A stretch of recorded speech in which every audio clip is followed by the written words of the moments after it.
बहुत बहुत स्वागत है आपका। Thank you very much for coming to the session. इस सेशन में हम सीखेंगे बहुत सारे डेली यूज के सेंटेंसेस जो कि आप अपनी डेली कॉन्वर्सेशन में इस्तेमाल कर सकते हैं and you can make your communication more impressive. और साथ ही साथ स्ट्रक्चर्स हम सीखेंगे इस सेंटेंसेस का कि कौन सी कंडीशन में सेंटेंस को किस तरीके से स्ट्रक्चर करना है। तो हैव पेशेंस, ज़्यादा लंबा सेशन नहीं होगा। मैं अपनी स्क्रीन आपके साथ में शेयर कर देता हूँ। प्रैक्टिस करने का बेस्ट तरीका यही है कि whatever you see on the screen in English, जो भी इंग्लिश में आपको दिखता है हर सेंटेंस को मेरे साथ रिपीट करते जाइए। और ड्यूरिंग द सेशन मैं कुछ स्ट्रक्चर्स के आधार पर आपको कुछ क्वेश्चंस दूंगा, उनको आपको ठीक से कमेंट सेक्शन में लिखना है। टेस्ट करिएगा कि आप उस स्ट्रक्चर को सही कर पा रहे हैं सेंटेंस का या नहीं। ऑलराइट, तो सबसे पहला सेंटेंस है लिखने में आलस मत करो। लिखने में आलस मत करो, वैसे बेसिक होता है आलसी मत बनो, आलस मत करो, तो हम कह देते हैं don't be lazy.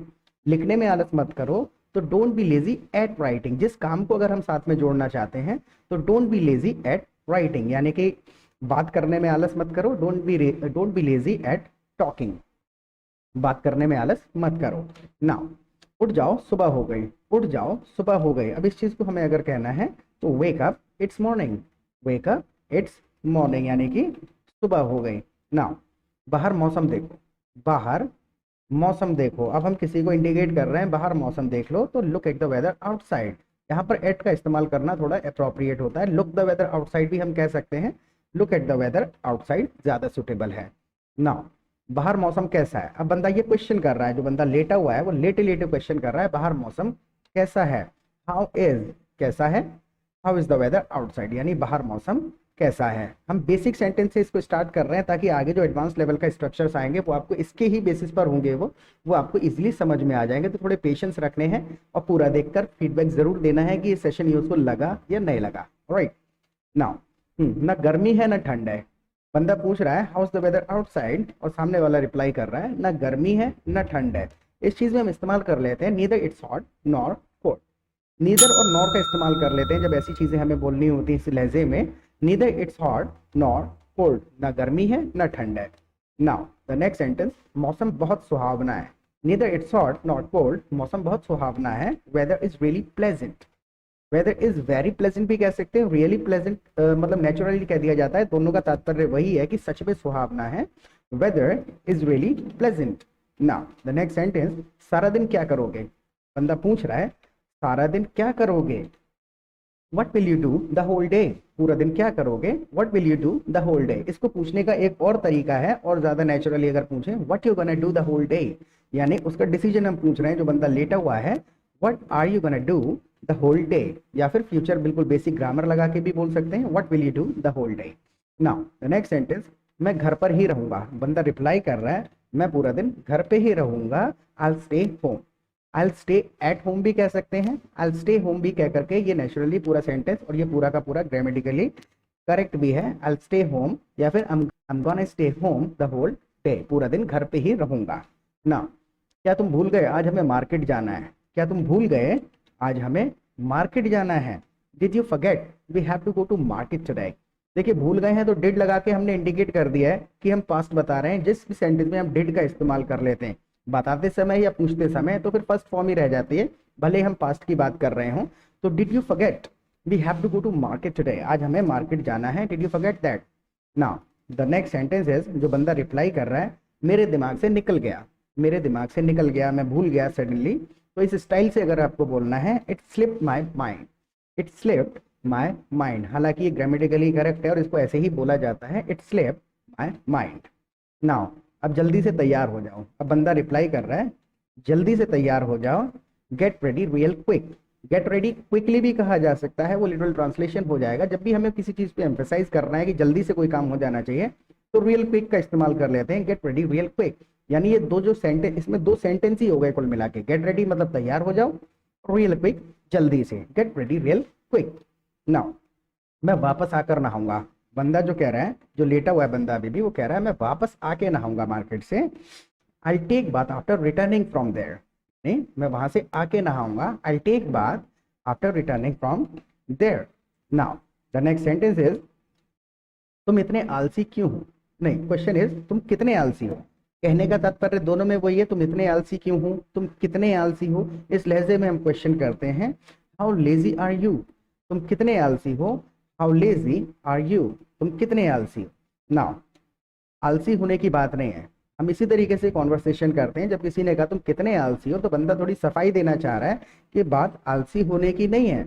It's not about being lazy, it's not about being lazy, यानी बात आलसी होने की नहीं है। Now the next sentence is सुबह सुबह बहस मत करो।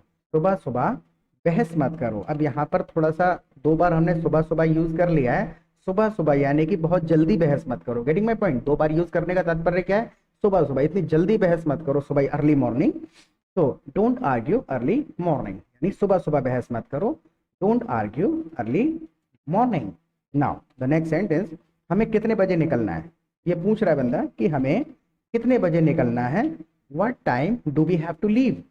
लीव मतलब कहीं के लिए जाने के लिए होता है। जैसे कि अब मुझे जाना है, so I have to leave now, I have to go now भी कह सकते हैं। लेकिन लीव जो है वो सिचुएशन में अप्रोप्रिएट है जहां से आप जाने की बात कर रहे हैं, किसी चीज को छोड़ने की या निकलने के लिए। तो what time do we have to leave? हमें कितने बजे निकलना है? What time do we have to leave? नाउ आधे घंटे के अंदर निकलना है, आधे घंटे के अंदर। एक चीज़ और है, अगर चैनल पर आप पहली बार आए हैं तो सब्सक्राइब ज़रूर कर लीजिएगा, क्योंकि ये तो हम डेली सेंटेंसेस का मतलब प्रैक्टिस कर रहे हैं। अदरवाइज आप मेरे चैनल पर जाएंगे तो आपको वहाँ पर 50 वीडियोस का सीरीज मिलेगा, जिसमें नेचुरल कॉन्वर्सेशन आपको सुनने को मिलेगी। 15-20 वीडियोस अगर आप देख लेते हैं तो आपके ग्रामर के सारे कंसेप्ट क्लियर हो जाएंगे, छोटे छोटे डाउट्स क्लियर हो जाएंगे, और नेचुरल इंग्लिश आपको समझ में आएगी कि सिचुएशन में किस लहजे में सेंटेंसेस को बोलना है। तो एक बार ज़रूर उसको जा करके देखिएगा, और पूरा सेशन देखने के बाद फीडबैक ज़रूर देना, और सब्सक्राइब कर लीजिए, छोटा सा बटन है, काफ़ी यूजफुल होगा। Right, thank you. आधे घंटे के अंदर निकलना है। जैसे बंदा पूछ रहा है what time do we have to leave? हमें कितने बजे निकलना है?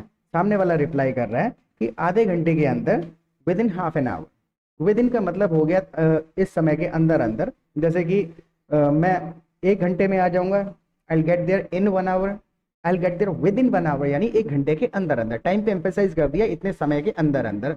With in half an hour यानी आधे घंटे के अंदर अंदर निकलना है। आपको मार्केट में कितनी देर लगेगी? पूछना है कि आपको मार्केट में कितनी देर लगेगी। How long will you take? कितनी देर लगेगी? हाउ लॉन्ग मतलब कितना समय। How long will you take in market? आपको मार्केट में कितनी देर लगेगी? How long will you take in market? Now the next sentence is 1 घंटे से ज्यादा नहीं। छोटे छोटे सेंटेंसेस में हम रिप्लाई करते हैं, पूरे पूरे सेंटेंसेस नहीं बोलते हैं जब बात कर रहे होते हैं। 1 घंटे से ज्यादा नहीं, not more than an hour, not more than an hour, यानी 1 घंटे से ज्यादा नहीं लगेगा, not more than an hour. Now the next sentence, क्या तुम अकेले नहीं जा सकते? क्या तुम अकेले नहीं जा सकते? Can't you? कोई काम तुम नहीं कर सकते? Can't you go alone? क्या तुम अकेले नहीं जा सकते? Can't you go alone? Now the next sentence, बाहर जाते समय किसी का साथ होना अच्छा रहता है। बाहर जाते समय किसी का साथ होना अच्छा रहता है। It's good to have someone. साथ होने के लिए गुड टू हैव समवन, यानी I have a friend, I have a brother, I have a companion, तो उस वाले इस स्ट्रक्चर को हम यूज कर रहे हैं। It's good to have someone with you when going outside, यानी आपके साथ किसी का होना अच्छा रहता है। It's good to have someone with you when going outside. यहाँ पर व्हेन की जगह पर आप व्हाइल का भी इस्तेमाल कर सकते हैं। It's good to have someone with you while going outside, दोनों का सेम ही मीनिंग है, और कुछ भी उसमें ग्रामेटिकली सही गलत का कोई लेना देना नहीं है। Now the next sentence is, बहुत हो गया, अब बहस मत करो। अब बंदा इतनी सारी बातें लेटे लेटे पूछ रहा है, अब सामने वाला कहता है कि बहुत हो गया, अब बहस मत करो। That's enough, don't argue now. That's enough, ये उसने न्यूट्रल होके कह दिया। अगर आपको गुस्से में कहना है कि बहुत हो गया, बहस मत करो, तो enough is enough. Enough is enough एक फ्रेज है अपने आप में, जब हमको कहना है कि अब बहुत हो गया, बकवास बहुत होगी, अब बर्दाश्त नहीं कर सकता मैं, सो एनफ इज एनफ यानी बहुत हो गया। दैट्स एनफ यानी अब बहुत हो गया, don't argue now. Now the next sentence is, जल्दी करो, मैं आज तुम्हें एक शर्ट दिलवाऊंगा। अब सामने वाला उसको थोड़ा प्रलोभन देने की भी कोशिश कर रहा है कि जल्दी करो, आज मैं तुम्हें एक शर्ट दिलवाऊंगा। बी क्विक, अब वहां पर था आलस मत करो तो डोंट बी लेजी, आलस करो तो बी लेजी, और यहाँ पर जल्दी करो तो be quick. Be quick, I will buy you a shirt today. Be quick, I will buy U A shirt today. अब यहाँ पर बाय की जगह आप गेट भी इस्तेमाल कर सकते हैं। I will get you a shirt today, shirt दिलाऊंगा, लेकिन बाय करके उसने थोड़ा सा एम्फेसाइज कर दिया है कि मैं खरीद के दिलवाऊंगा तुमको मार्केट से। Be quick, I will buy you a shirt today. Now the next sentence, पहले बताना चाहिए था। सामने वाला कह रहा है ये बात तो पहले बता देनी चाहिए थी। You should have told earlier. अब देखिए, जब भी कोई काम पहले हो जाना चाहिए था, इसका मतलब है कि शुड के साथ हैव लगाते हैं, और ये शुड हैव के जब हम किसी भी सेंटेंस में हैव का इस्तेमाल कर लेंगे तो थर्ड फॉर्म लगाएंगे। ठीक है, you should have told me earlier, तुम्हें मुझे जल्दी बताना चाहिए था। जैसे कि तुमको जवाब देना चाहिए था, you should have replied, you should have replied. तुम्हें मुझसे पूछना चाहिए था, you should have asked me. जहां भी हम ये रिप्लाइड, आस्क्ड वगैरह बोल रहे हैं, ये सारी थर्ड फॉर्म लगती हैं ऐसी कंडीशन में। तो ये सेशन आपको कैसा लगा, फीडबैक जरूर दीजिएगा, और चैनल पे जाके उस सीरीज को जरूर देखिएगा। डे 1 से आप 10-15 वीडियोस देखेंगे, आपको खुद से समझ में आ जाएगा the correct way of learning English and the difference between translated English and natural English. Alright, subscribe ना किया हो तो जरूर कर लीजिएगा। कल दोबारा मिलेंगे एक नए सेशन के साथ। Till then take care of yourself.